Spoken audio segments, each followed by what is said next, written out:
Bueno, y hoy en la hora del tinto tenemos a la historiadora, socióloga y escritora Victoria Peralta, y es un honor y un placer tenerla aquí sentada con nosotros para que nos cuente de sus más recientes publicaciones. Bienvenida, Victoria, en la revista. Tengo dos recientes publicaciones.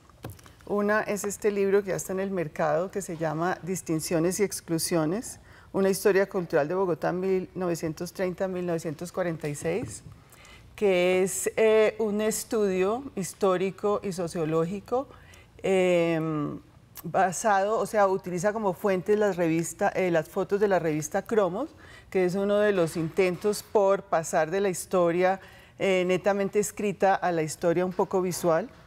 Si uno ve en la compra de aplicaciones tecnológicas en iPad o lo que sea, y trata de buscar aplicaciones en historia, lo único que ve son películas de cine.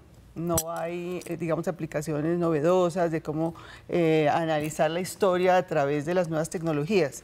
Digamos que puede ser o que es un campo no incursionado, o que es difícil poner la historia distinto a en cine o en imágenes de fotos. Victoria, para hacer un análisis de pronto de la actualidad, de lo que nos está pasando en cuanto a la era tecnológica, hablemos un poco de la historia, de por qué escogiste historia. Eres, digamos que muy rigurosa en los estudios, has hecho doctorado acerca de esta materia. Cuéntanos un poco de tu experiencia y qué significa la historia y un poco por qué se ha quedado en el olvido.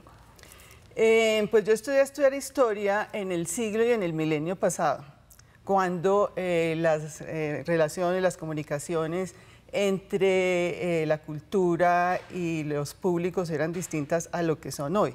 Entonces aprendí a investigar de manera antigua, porque ya podemos decir que el milenio pasado y el siglo pasado es casi que historia antigua, y que en este momento estoy tratando, y creo que los otros historiadores también, de batallar por posicionar la historia con las nuevas tecnologías y las nuevas formas de comunicarse, que vendrían siendo toda la parte visual, todos los medios visuales.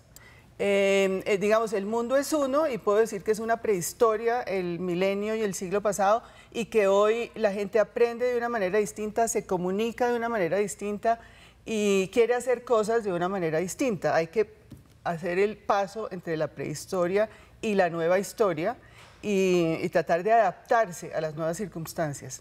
Entonces, hacer historia en el siglo y el milenio pasado era muy distinto a tratar de comunicar hoy, porque la gente hoy ya no quiere leer, sino quiere ver fotos, sobre todo la parte visual está muy incorporada a todo lo que es la nueva sociedad de hoy. Entonces, tratar de ubicarse en ese nuevo espectro cultural hace que se tenga la gente que nació en el siglo pasado, en el milenio pasado, a hacer un esfuerzo grande para poderse posicionar. Aquí, por ejemplo, investigaste específicamente Bogotá, la historia cultural de la capital de Colombia desde el año 1930 hasta 1946 durante las repúblicas liberales. ¿Qué encontraste ahí? ¿Qué descubriste? ¿O qué encontrará el lector al leer este libro? Bueno, como estoy tratando, y esa es digamos, mi meta con todos los libros, investigaciones que haga, es que un periodo histórico de una ciudad pequeña, como era Bogotá en esa época, es representativa no solamente para toda la historia de Colombia, sino como un caso mundial, o sea, un caso universal. Hay que, a partir de pequeñas, y ahí volvemos al paso de la cantidad de información que hay en Google, y tratar de que piezas pequeñas sean representativas de todo un cosmos. Entonces, a pesar de que esto está limitado a 1930 a 1946, es un caso representativo de la historia de Colombia entera. Una referencia. Y tú también, digamos que analizas la vida cotidiana como parte de la sociedad, ¿no? Como un formato, ¿no? Y allí llegaste a conclusiones como la exclusión a través del vestuario. Explícanos un poco eso, porque no solo era en la historia, sino que sigue sucediendo, como dice adagio popular, que como te vistas te tratan. Entonces, eso todavía sigue pasando. Cuéntanos un poquito de esa reflexión como historiadora y como socióloga. Utilizo como fuente las fotos de la revista Cromos. Esas fotos son analizadas detalladamente y puestas dentro de un contexto.